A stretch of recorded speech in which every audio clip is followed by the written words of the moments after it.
1983 when UKIP first became established.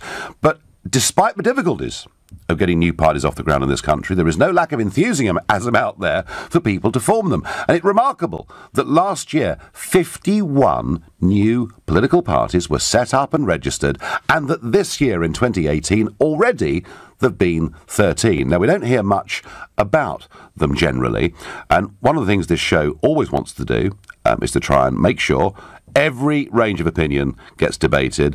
And I'm interested at the moment in what's going on in the Remain camp. You remember a few weeks ago I talked to Alistair Campbell.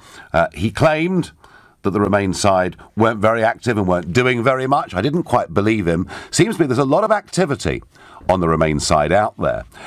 Now, you know, I'm going to have this debate this morning, and I want you to engage yourselves in this, to ask yourselves the question, is there room for a new political party in the UK, and particularly one that has Remain, has a second referendum at the centre of its discourse? And you can engage in that by calling 0345 6060 973. You can text to 84850. You can tweet using the hashtag Farage and LBC at LBC. And, of course, you can watch us on Facebook and comment there too. Well, joining me this morning is Sandra Kaduri. She's the co-founder of Renew, a new political party, recently registered, and I think you've had your first press launch, is that right? We have. Renew was set up last autumn after the elections by a group of independent candidates, and I joined them straight after. And our proposition is basically we want to rethink Brexit, renew Britain. And we believe that we want to deliver social change for the country and address inequality, drive prosperity, but from a position of strength within the European Union. Right, so effectively, for you to be successful with the goals of your party, you have got to have a second referendum, haven't you? Well, we think the tide is turning, actually, Nigel. We do see that many campaigning groups, as you say, are coordinating better now. And we're tapping into a feeling among voters that they didn't know everything that leaving the EU would be about. There's now more information on the table. There are the semblance of a deal coming together. We're not even still clear what that deal is. And now that this information is available, we think the voters deserve another chance to see whether or not they agree. OK. No, I mean, I hear that. And yet, isn't your difficulty that a few weeks ago, sitting in that very chair, was Sir Vince Cable, leader of the Liberal Democrats, who kind of pretty much said exactly the same thing that you've just said. So we've got the Liberal Democrats who want an exit from Brexit, you know, want a second referendum, and will make the same economic arguments broadly that you're making. We've got the Labour Party, you know, going through a big change in their Brexit policy. Key speech tomorrow that Jeremy Corbyn is going to make, but it looks like the Labour Party are going to be committing to us being signed up to a customs union. We don't quite yet know where they are on the single market, but it would appear, despite Frank Field and Kate Hoey warning them that there are 4 million Brexit Labour voters, but it seems like Labour are going in that direction. So why do we need Renew, a new political party, if effectively that ground is covered already? We are a brand new party, and I think that's important that we have a clean slate. We actually have to go back to the people. Millions of people feel politically homeless. They feel politicians are out of touch. The major political parties are riven by disagreement and infighting. Labour's on the fence about the European Union. The Conservative Party are botching negotiations terribly. The Liberal Democrats have been discredited and failed to make an impact to the polls. We need something new to create a new vision for the country. We're at a critical situation now. We need to go back to the people, find out what's wrong, what's working, what's not, and what gives them hope for the future. And we are on a wrong path right now, Nigel, and we really do feel people need a new alternative so they can make another decision about where we're heading. So who's your leader? We have 3 leaders at the moment. 3? I'm one of them.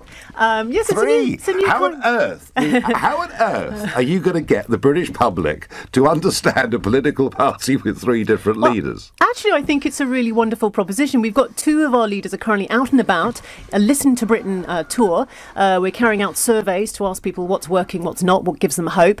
They are visiting universities, schools, colleges. They're going campaigning in the street. They're mobilising our 800 candidate applications for Parliament. and thousands of supporters we've got coming in. And they're campaigning now and asking people, engaging people on the real problems of inequality and division in our country and how we should address it at the national level. If we leave the EU, we will not be able to address these problems properly. Our economic growth will be reduced. And we actually feel we need to stay in from a position of strength and really talk about the divisions and inequities in this country. So if I'm a member of the public and I meet one of your co-leaders, by the way, you better give us their names because I don't know who they are. Absolutely. James Torrance and James Clark. Thank you.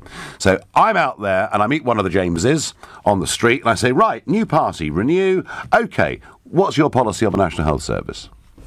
Well, it's very interesting on the National Health Service. Obviously, it's been crumbling. Obviously, there's so much demand and it's not been able to be dealt with. Obviously, we're going to have reduced public money available after we leave the European Union because economic growth will go down. We've also got chronic shortages of doctors and nurses in our health service at the moment because EU nationals are no longer coming to Britain. We saw the figures the other day, reduced immigration from the EU. And we actually have the health sector very much alarmed at the moment at the increasing cost of pharmaceuticals because sterling has gone down. So we actually... Sterling was at 144 the other day against the dollar, higher than it had been the morning of the referendum. Well, overall, it has led to sort of higher costs for the pharmaceutical industry. And we feel that the health sector will actually benefit from staying in. Also, the collaboration, the scientific research and the medical research that is part of the cooperation with the EU will be affected. Would you not accept that one of the things that has put huge pressure on the National Health Service over the course of the last 10 to 20 years has been the fact that our population is rocketing and that much of that has actually come from the European Union, that part of the health crisis problem that we have at the moment is because of the open door we've had to the European Union. And my guess is that the Jameses, as they're out there campaigning, are going to be met with that argument.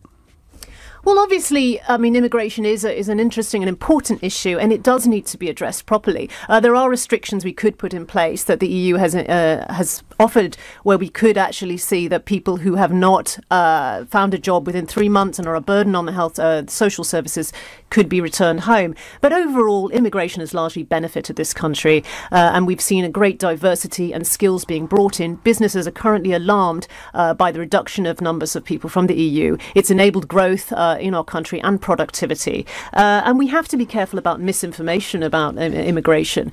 We are a diverse society. And we are also immigrants ourselves into the European Union. Our young people are devastated. They will not be able to benefit from the opportunities of living and travelling and working in Europe. Are you honestly suggesting that outside the European Union that young people won't go to university in Heidelberg or wherever it is? Well, all that's up in the air, isn't it, Nigel? I mean, it will definitely not be as easy as it is while we are in the EU. There's a very big world out there. And actually, in many ways, our young people, when they have their gap years, don't really choose Europe anymore. They choose the rest of a world that in many ways is getting much, much smaller. 17.4 million people voted. The biggest exercise in democracy ever taken place in this country. A remarkable result given virtually the entire establishment, Goldman Sachs, through to, big businesses, through to political figures, senior figures, not just from Britain, but across the whole world. And despite this, in this great exercise of democracy, we voted to leave. Isn't your party an anti-democratic party if you want to overturn that? We're actually strongly democratic, in fact, Nigel. We are actually looking for 650 candidates for Parliament, which is a huge exercise in representative democracy. But the fact is, we had a referendum. Mm-hmm. We were told by the establishment that whichever way we voted to leave, that would be a binding result and that Parliament and the government would hold faith with the people. And here you are, setting up a brand new party that wants to go completely against that. Well, we do want to go back to the people now that there's more information on the table. Well, it would be a first vote on the final deal. When people voted on June 23rd, they did not know exactly what leaving the EU meant. And there wasn't a proposition from people. They voted to leave. And actually, it was only a narrow majority that voted in favour. And some polls show that there is now a majority in favour of remaining in the EU. And with that uncertainty, it surely is not responsible for us as a country to make such a monumental and existential decision. decision unless we know that a serious majority of the country are on side with this. There is not enough consensus right now. Obviously, the problem of Ireland was never discussed during the referendum campaign. Issues of security and our global influence were not discussed. No one, I mean, no Scotland, our major cities. No one disagrees. No one disagrees Nigel, that of course, this is complex. But, Sandra, the point I'm making is we did have a result. Let me ask you, I'm looking at your documentation, and you clearly had a lot of design work has gone into this, and launching political parties is not the cheapest thing to do. So what are your main sources of funding at the moment for this party? We have multiple donors. We have a few private donors and we have candidate donations and supporters, volunteers. All our board and our chairman and our party members have actually contributed as well. And we're crowdfunding. We're crowdfunding the Listen to Britain tour. Have you directly or indirectly taken any money from George Soros? No, we have not. And would you take money from George Soros' organisations? Well, I would think about it. We haven't really talked about that properly at the moment. But obviously a new party does need some funding, and we will be interested in people who share our vision, who actually want to support the idea of a new grassroots movement that is actually going to offer a new vision for people and for the country, which desperately needs to come back together. And tell me, what's been the hardest part so far? We do have a lot of discussions in our office, our political philosophy and the way ahead. We absolutely agree on the basic premises, the need to address inequality, create more opportunity for everyone, not to leave behind people in our society, which I think the Brexit vote was about, this sort of warning sign that things aren't well. People haven't all benefited. But we also want to embrace the future, be modern and embrace the digital revolution, and actually work with our partners in the EU to address big critical problems that we're going to face. The biggest challenge, I think, is people like you, Nigel. Well, no, not at all. That should make your life easy. I tell you what, I've got already today half a dozen callers who hate me. So, I mean, there's lots of fertile ground for you out there. But I tell you something, I promise you something. Setting up and establishing a new political party in this country is a very tough thing to do. Are you doing this on a full-time basis? I am. And yes, several of us are now full-time. And we're obviously needing to grow the party. We need to build more of machinery to obviously deal with the snowballing support we've got coming in. Thousands of ideas and policy ideas people are sending us, how to renew their communities. And this is really wonderful. And this is what's inspiring us. Oh, there's no shortage of ideas out there. And finally, how have you found the press so far? The press have been very good. I mean, we've had some tricky interviews, but the masses of interest that we're getting is really good. We are the most credible new party around, out of the 51. And we found a lot of European media very excited about us, as well as the domestic media. So we think that's going to grow. One of our biggest challenges is information. I think the fact that we need to make sure quality, truthful information reaches people, that we're not interfered with. There isn't perhaps Russian trolling going on that is going to affect a future vote on this deal, and we need to make sure people understand what the propositions are, all the impacts of what leaving the EU means, the benefits and the negatives. The biggest trouble you'll have is to establish a name and a face with the great British public, and I've got a recommendation for you. There's a chap out there, he's very well known, he's looking for a new political home. I think you sound like the perfect party for him. I give Tony Blair a ring, if I were you.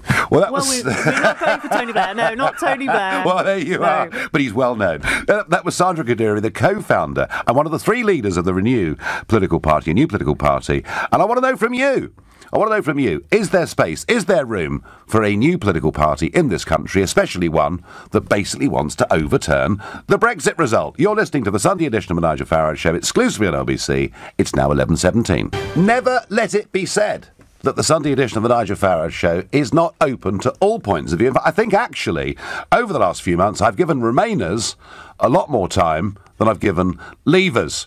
So there we heard, and yet another new political party set up in this country, seemed to me to be really rather London-based, and frankly, with the Lib Dems campaigning for an exit for Brexit, I don't think, and particularly given their structure of three leaders that no one's ever heard of, I don't think they've got a cat's chance in hell of getting off the ground. Mind you, everyone said that to me about UKIP back in 1993. So you never, ever quite know. It's stupid to predict the future, but isn't it incredible that with the first past-the-post political system, with all that difficulty, there were still 51 new political parties set up in this country next year? Do we need a new political party, whether it's Renew or not? Or maybe, I mean, here's a thought. Here's a little thought for you. So Frank Field this morning is writing in The Sun, and saying that it would be a catastrophe for Labour if they head towards the customs union single market route, because there are millions of Labour voters who would effectively be betrayed, and Kate Hoey was backing that up. And then you've got Jacob Rees-Mogg's group of 63 MPs saying that Brexit's not being delivered properly, and then you've got UKIP, not a strong... I mean, maybe there needs to be a great big new political party that brings together everybody that wants a clean Brexit. There's a thought. 0345 6060 973. Daniel is calling from Finchley. Good morning. Good morning, Nigel. I think first, by dint of the fact you just pointed out that 51 new political parties were formed last year, yes, indicates that there's more than a space. There's a desperate need for a new political party. So I think the main issue at the moment is both Labour and Conservative are tarnished brands, and they're so kind of entrenched in their narratives and going more to the left and more to the right. And actually, I think if a new party was formed that was authentic and honest about kind of why we're in the mess we're in, I think you'll find, at the right end of life. So, Daniel, are you talking about perhaps a centre party? Yeah, I think so, because I think the reason why Blair was so successful in his time was because he took the centre ground, and invariably, I think the majority of people, it's all about that authentic and fairness. So I think the majority of wealthy people would pay a bit more on their income tax. They'd be happy to do so as long as they knew it was being spent properly, and it would help kind of bridge the gap. So someone needs to come in, Daniel. Someone needs to come in and do a Macron. Who is it? I mean, surely it's going to need a charismatic individual to do this, isn't it? In which case, it needs someone like you, but definitely not you, because you're too divisive. Right. Yeah, morning. Sunday morning, this is a gentle chat on LBC on a Sunday morning. Well, maybe I am, Daniel. But I mean, the point that I was just making to Sandra Kaguri with their three-leader system is that actually you need a political party, needs a leader, needs a personality, needs somebody that the public can recognise and understand who he or she is. And I'm just not sure, Daniel, with this new centre party idea, this sort of British Macron version that you're talking about, I mean, is it Tony Blair?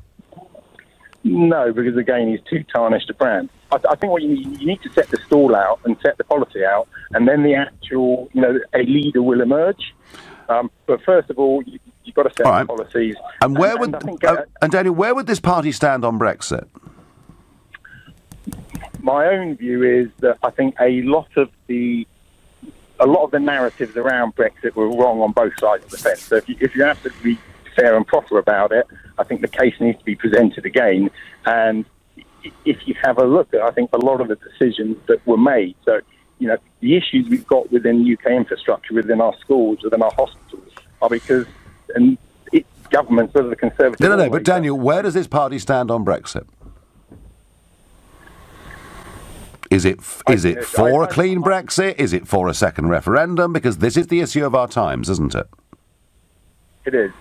I think there should be, if I had to put my money on it, I'd say there should be a second referendum based on correct information. OK, well, Daniel, I tell you what, that's why I don't think there's room for this centre party, because I think we've got the Liberal Democrats are going to say that. Labour may well be moving in that direction. I don't think, given that, there's enough space. I could be wrong. Otherwise, with Renew and all these new parties, if they're all campaigning for a second referendum, it begins to look like the Judean People's Front and the People's Front of Judea. Kathy is calling from Sidmouth. Good morning, Kathy. Good morning. So, is there room for a new political party in this country? No. I don't think there is, not at national level. Mm-hmm. I'm actually leader of the East Devon Alliance, and the East Devon Alliance, is that a party?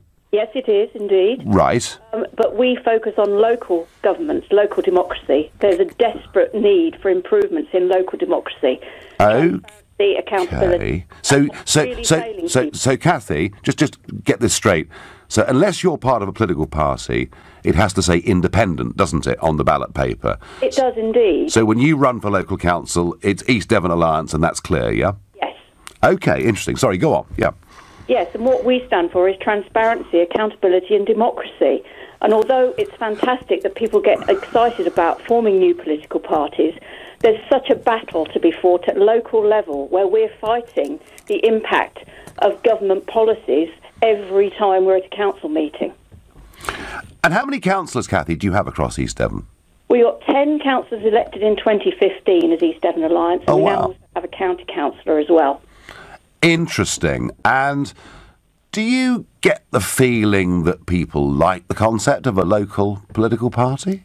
Yes, very much so. Interesting. Because we're listening to what really matters to people locally, whether that's service cuts as a result of austerity, the massive changes going on privatising in the NHS and closing our community hospitals.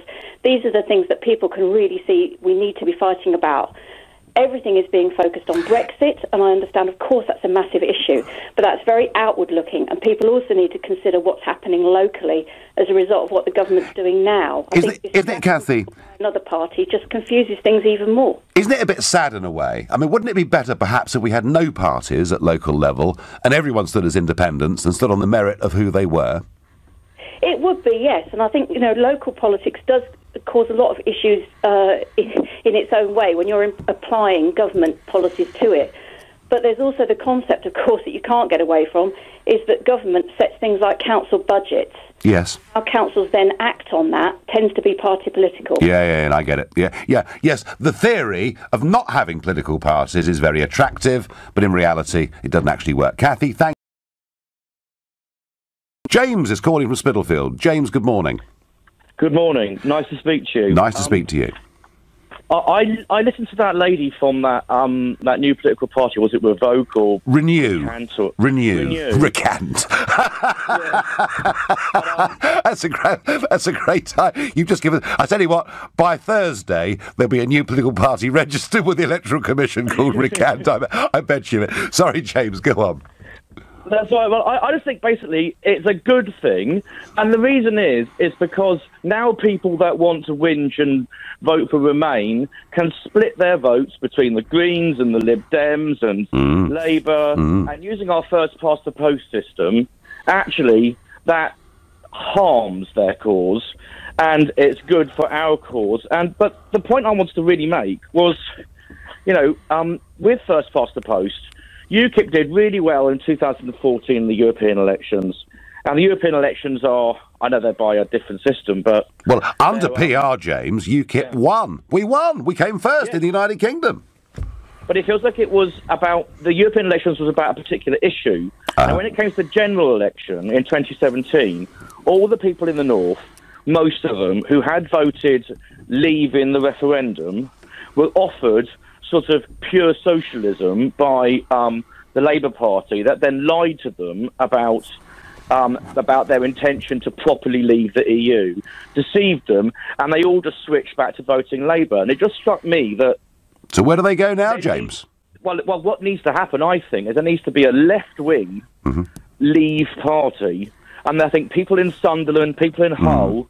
If they're offered something which James, do you know what? Public services, do you know what? Leave the EU. A left-wing Leave party would get lots and lots of votes in those northern constituencies and not a single seat. And that is the problem with our first past the post system. It makes it very difficult to get any new party established. But, James, you're right. There's a gap there. I thank you for your call. And that's the very gap that Frank Field is talking about in his article in The Sun on Sunday newspaper today. You're listening to the Sunday edition of the Nigel Farage Show, exclusively on LBC. It's now 11:30, and on a Sunday morning, there's a plethora of shows, television, radio shows, all doing current affairs and politics. And, yeah, they interview political figures. But in the end, normally... it finishes up as a whole series of journalists talking about journalists. Not so here on LBC, where the public get their chance to ring in, to text in, to tweet in, to comment on Facebook. And, I get fed through the callers and we screen them to the degree of making sure they're not absolutely mad or screaming down the phone. And then the callers come through to me. And you never quite know who it is that's calling in. Somebody whose name popped up a few times was someone called Femi, and he rang in from a variety of locations, wherever he was. And then what he was doing was he was then using his side of the conversation, and he was posting videos on YouTube. And here's a couple of examples of his calls into the Nigel Farage Show. I've got a call from Vienna. Femi in Vienna. Good evening. Good evening, Mr. Farage. Good evening. What is your main reason for wanting to vote Lib Dem? Well, having studied EU law and therefore knowing what the single market is, I know the economic effect of being out of it. Femi, hello. Good afternoon. Is Blair right? Should we do a different deal with the EU on immigration and then have a second referendum? His point, one of the points he was making today was that we can address immigration better while still remaining in the EU. And one of the issues with immigration is the fact that the government simply hasn't been, living up to its promises. It says it will control immigration, but it hasn't. Well, obviously these videos and these calls caught people's eye a little bit, and it's all really rather bounded on. And I sort of almost think maybe ringing into this show is making this guy, and as a result of it, he set up a new pressure group called Our Future, Our Choice, and he's gaining a bit of notoriety, and he's appearing across quite a few media platforms. Femi, good morning. Good morning, Mr. Farage. So tell me, what other media shows have you appeared on in the last few weeks? Sky News, BBC. I was on Any Questions 2 nights ago. And Alistair Campbell is a big fan, big supporter. I've noticed that, and he too a regular on this show. So I've got your blurb here, and I'm kind of lifting the bonnet a bit on what's happening in the Remain movement out there. We've just spoken to a new political party, and you're a new pressure group, not a party. Our Future, Our Choice is a group of angry, determined young people who think Brexit is a disaster and it should be stopped. OK, it was perfectly clear what the aims of the organisation are. How do you... it's funny, I mean, the youth situation is very interesting, isn't it? That about 2/3 of young people voted to remain in the referendum. And yet, across much of the rest of Europe, and in particular in Italy, which has got a big election coming up in a few months' time, increasingly it's the young people in Europe that are turning against the European Union, and in particular against the currency. And yet the British are going in the opposite direction. What is it, in a couple of sentences, that young people, in your view, like about the European project? Well, for one, it gives us a lot more opportunities, and generally speaking, we want our children to have as many opportunities as possible. And I mean, I remember that I was with people who either hadn't studied at all at any sort of university or had just finished school, and we all went and did seasonal work in hotels in France, and also being both a UK and an EU citizen, that's the only identity we've ever known. And that's what's being stripped from us. I mean, you get to still be British if we have Brexit, but you don't get the identity of being an EU citizen, which to many of us is quite important. No, well, that's certainly true. We will not be EU citizens with Brexit, and that was clearly what we voted on. But what interests me is, I've always thought that youth movements were about having power, about the individual being able to determine their own future. And what I find remarkable is, I understand why in Italy, for example, young people don't like the European project because the currency hasn't suited them very well. I get that. What I don't understand is if we're part of it, you as individuals would have more democratic rights and more power in a Brexit Britain than you could ever have in a European Union where the system of lawmaking is fundamentally undemocratic. Why would young people support a system where the European Commission has the sole right to make legislation? Well, for one, as for the comparison between the UK and countries like, Poland, for example, there are a whole bunch of special exceptions that are made for the UK. We don't have the euro. We don't have asylum policy, which means we're not part of the asylum policy, which means that not one asylum seeker can enter this country without our say-so. I understand that. I'm asking you about democracy. Parliamentary democracy. Well, this is part of democracy, as in we've made these choices that other countries countries don't have to make because we have a significantly more powerful position. We don't have asylum policy. We're not in Schengen. But what we do have is virtually every single piece of our commercial lives legislated somewhere else, something over which the British voter cannot do a single thing to change any of those laws. I mean, even if all 651 of our MPs were to vote against a piece of European legislation, we can't change it. Let's just address the notion that the EU is undemocratic. The EU legislation, as you say, is proposed by the Commission, but it then gets sent to the Parliament, which you are a member of. You personally have the power to input amendments to amend Commission proposals, which means you can take out whatever you like from a Commission proposal, you can put in whatever you want, i.e. draft law, and you are directly elected, which means you, as a directly elected member of the European Parliament, elected by the British people, have the power to completely change Commission proposals, we have the power. and yet you call the EU legislation undemocratic. We have the power that of the doesn't House really of make Lords. sense. We have the power of the House of Lords. It is an amending chamber. But once something becomes EU law, there is nothing you as the voter or any democratic system can do to change that law. Nothing. We can't, with European law, change them at elections. Well, at elections, you vote for the MEPs who will then have the power to change those laws. They can't change the laws because the only way any repeal can come is through the Commission. The Commission, who's appointed by heads of government. Appointed by heads of government who we elect. Well, that's the point. Heads of government who we elect. Next question: EU law. You specialise in EU law. Again, youth movements always strike me as being about freedom. We live under common law in this country, as does Ireland. The rest of Europe lives, of course, under a very different legal code, where they haven't even got the basic protections of habeas corpus. Several parts of Europe where you can be left in prison for 6 months, 9 months, a year, without a charge even being brought. I would presume that you would rather we kept our common law system than move deeper into a European Union. Absolutely, I love common law. I mean, I studied it. So you love the EU. But you love the bits of it we're not part of. Oh, like I said, we have a very special position within the EU framework. We have a whole bunch of exceptions which other countries don't benefit from. So you're boasting almost this morning more about what we're opted out of than what we're opted into. I'm making the point that we basically did Europe a la carte. We chose which parts we wanted to be part of because we have the sovereignty to do so. Now, I wanted to discuss the NHS and immigration. Well, hang on. I'm still looking at the very big picture stuff here. I feel the NHS is quite important to this country. What is your organisation? What is Our Future, Our Choice? What are you going to do? Are you going to be an online-based campaign? Are you going to be a street campaign? What is your plan? Both.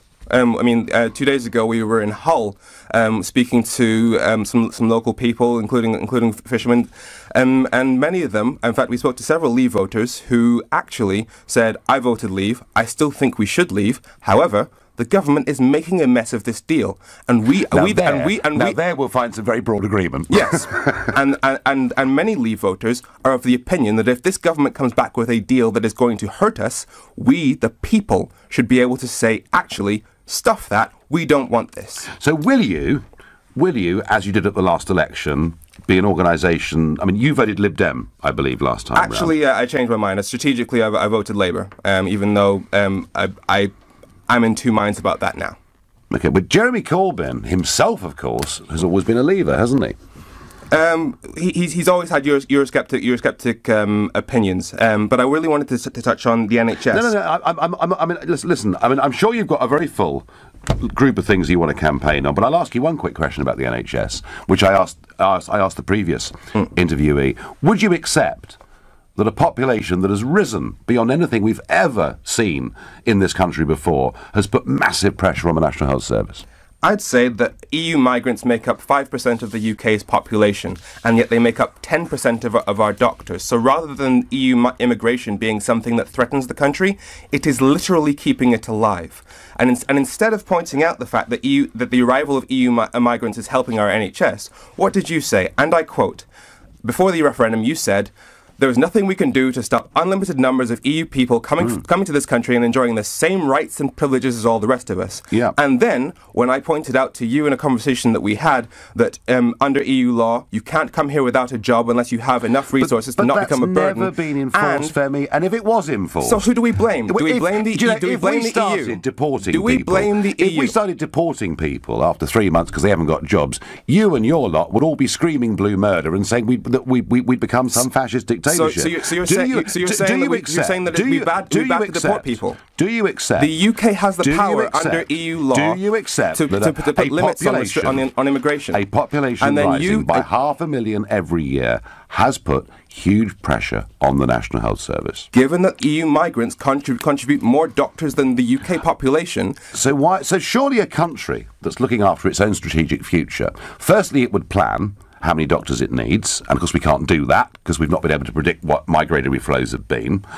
And secondly, shouldn't we actually be training enough nurses and doctors ourselves in this country to do these jobs? Well, there's nothing currently stopping us from doing it, and yet still EU migrants make up more doctors than we do. Now, I have to say, I'm very worried about. Listen, I'm afraid we're out of time, Femi. I can see you've got a massive passion that there are restrictions that can be placed, which goes directly against what you said during the referendum. You cannot. It is completely. So will you admit that you lied about EU law? Will you admit that you lied about EU law? It's unenforceable. We have a different. Belgium enforces it. When I went to Belgium, a different system in the rest of Europe. You have to contribute to get benefits. We do not have that link. When I went to Belgium, that is why they made me register. I know. That is why our National Health Service is very, very different to the health service across the rest of Europe. The NHS was a contentious issue, but it's not as contentious. It's not as contentious as a whole mushrooming of organisations. In both Belgium and Austria, I was required to register, explain my job prospects, provide a copy of my employment contract, and try and talk through interviews. You'll find that very few people invite you back. What would you, in a sentence, ask the Prime Minister to do? She's going to a summit on the 22nd of March. What would you like her to say when she comes back? I'd like her to say that if we can't get a deal that's going to make lives better for the British people, if we can't get a deal if we get a deal that is going to make life worse, that will either leave us less sovereign or leave us significantly cut off economically from our closest and most important economic neighbour, then I will give you a vote. I will protect you from a bad deal by allowing the people to decide whether or not this is right for them. OK, well, there's a lot of calls for a second referendum. You're listening to the Sunday edition of the Nigel Farage Show, exclusively on LBC. It's now 11:48. There's a host of new political parties and new political organisations springing up, and many of them are backing the Remain cause. And I'm going to keep on asking, when new political parties emerge and campaign groups emerge, how many of them are being funded by George Soros? It is a legitimate and fair question. But is there room? Is there room for a new party in British politics? A new party to reverse Brexit. It ain't happened yet, so how will we know what life's like as an independent nation again, says Helena. Danny is a first-time caller from Camberwell. Good morning. Thanks for having me on. Good morning, Danny. Is there room for a new party, Danny? Now, I'm rather split on this issue because I do believe we are living in very interesting times, or parallel times in many, in every case. Yeah. Because we have many large swaths of disadvantaged people and people who feel disenfranchised from the political system around the country and practically in every Western European democracy today. And we've seen President Trump talk with this very same rhetoric about the forgotten men and women of the country. And so I think it is a time of the political outsider. It's a time when someone who can come from externally and can actually shake up the political system a little bit. It's a time when people, I feel, they want that, they're drawn to that, and so that's a void which has to be filled in the United Kingdom. I think UK was filling that role, but obviously with successive leadership elections, I feel like they've slightly drifted away from that. But I feel like there is a vacuum to be filled there, and I think it must be filled by a Brexit-supporting party rather than a party looking for... Now, Danny, the government would argue that they are the Brexit-supporting party. Oh, well, I'd say with numerous inconsistencies on the issues of the Single Market and Customs Union, despite their manifesto and their kind of power struggle within the cabinet, is distracting from the key issue and Brexit that we voted for. More fundamentally, despite Theresa May in the election saying that she would be willing to walk away and that no deal would be better than a bad deal, we're not really seeing that in her mannerisms. It seems like she would take anything that's on the table. So you think even with Theresa May, giving the speeches she gives, saying that she will deliver Brexit, you still think there's room for a Brexit party? I think there's definitely room for a Brexit party. Okay. Not just that, because we're not too sure, obviously, how the negotiations will play out. But nevertheless, there is still a vacuum to be filled on the right of British politics as well. What that caller referred to earlier as a left-wing Brexit-supporting party, that's certainly an idea that would work, because that's not really a vacuum that's being filled, and certainly many people within the northern heartlands of the UK would be supportive of that. But definitely on a right, low-tax party, with one that supports low regulations, I think we have a vacuum for that too, because the Conservative Party has not necessarily filled that role. Danny, if we had PR, both of those parties would establish a good headcount in Parliament. Under our current system, they're not going to get anywhere. Danny, I thank you. Martin is calling from Croydon. Good morning, Martin. Good morning, Nigel. So, is there room for a new party? Well, I started my own political party in 2015. Right. I stood in Croydon Central, which is a marginal seat, and I got 57 votes. 57. A lot of people thought I would get nowhere near that, but I put together my own manifesto, and a great learning experience. I'm so glad I did it. I've disbanded the party now, but I was hoping to get a philanthropist interested in my thinking. Funding is a big problem, isn't it? But I only need one philanthropist to be on side with me, and I can make it fly from there. Well, Martin, you say that. But and yes, money is an issue with political parties. But even if you had money, if you didn't have, a clear branding that the public understood, and frankly, an identifiable leader, it still wouldn't go anywhere. Well, I've got what it takes to be a leader. I market myself as the Nigel Farage of the centre-left. How does that work? Well, nobody. You can't go out there and say, "Vote for me, I'm like Nigel Farage," can you? Well, I can. I don't suffer fools gladly. You don't suffer fools gladly. I don't suffer fools gladly. And with you from the sort of centre right and me from the centre left, I think we should run the whole planet, to be honest. Well, there we are. Well, Martin, thank you very much for your call. Well, I think what Martin proves is there is a wonderful, boundless, false optimism in people who set up their own political parties or run as independent candidates. It doesn't matter what history has shown them, that it's pretty much impossible in this country with the first past the post system ever to break through onto the national debate, let alone win representation at any level. And yet, still people like Martin, filled with enthusiasm, go out there, and he said he was quite pleased he got 57 votes in Croydon Central. He wasn't sure he was actually going to get that many. Well, mind you, they all said the same to me about UKIP. It could never succeed, so who's to say? Tell you what, if we had proportional representation, it would change very, very quickly indeed. You've been listening to the Nigel Farage Show here on LBC. I'm back tomorrow night at 7. Coming up at 3 o'clock this afternoon, it's Alex Salmon, but up next, it's Majid Nawaz. You've got the new Macron sitting right in front of you here, Nigel. Well, you never know. You never know. OK, thank you. Coming up.